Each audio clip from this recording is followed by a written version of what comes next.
এই মাছটাকে তোমরা কারা কারা পছন্দ করো তা জানি না, কিন্তু আমরা কিন্তু খুব পছন্দ করি। আর এখানে এতটা পরিমাণে ফ্রেশ মাছ কোনো সময়ই পাওয়া যায় না, তাই জন্য আজকে বাজার থেকে আসার সময় এই ফ্রেশ মাছটা দেখতে পেলাম আর কিনে আনলাম। বাড়ির কাছে যে সমস্ত দাদারা আনে খুব বেশি পরিষ্কার নয়, একবারে কালো কালো আনে, আর আজকের মাছটা দেখতে পেলে কতটা পরিমাণে টাটকা ছিল। তো বিভিন্ন পদ্ধতিতে রান্নাবান্না হয়, কিন্তু আমি আজকে আমার নিজের পদ্ধতিতে রান্নাবান্না করলাম। আগে যখন বাবার বাড়িতে রান্না করতাম এই মাছটা সর্ষে বাটা দিয়ে রান্না করতাম। এখন যেহেতু গ্যাস রোগ জ্বালায় সব কিছু পরিপূর্ণ, তাই জন্য আর সর্ষে বাটাটা দিই না, স্কিপ করে অন্য কিছু দিয়ে আদা রসুন পেস্ট অল্প একটু দিয়ে তা রান্নাটা করি। আমাদের এখানে এই মাছটিকে লোটে মাছ বলে, আর আমাদের বাবার ঘরে এদিকে এই মাছটিকে বলে বাবলা মাছ।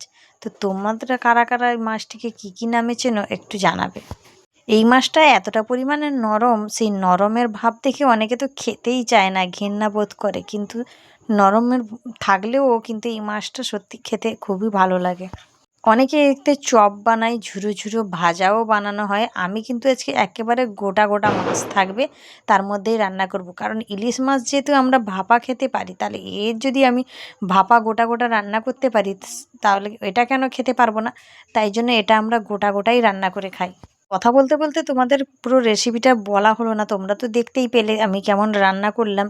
দেখো এই মাছটা এতটা পরিমাণে জল বেরোয় যে একটু এই মাছটা তুলে গ্যাসটা স্লো মিডিয়ামে রাখলেই প্রচুর পরিমাণে জল বেরোবে, আর এই জলের মধ্যেই মাছটা পুরোপুরি সেদ্ধ হয়ে যায়।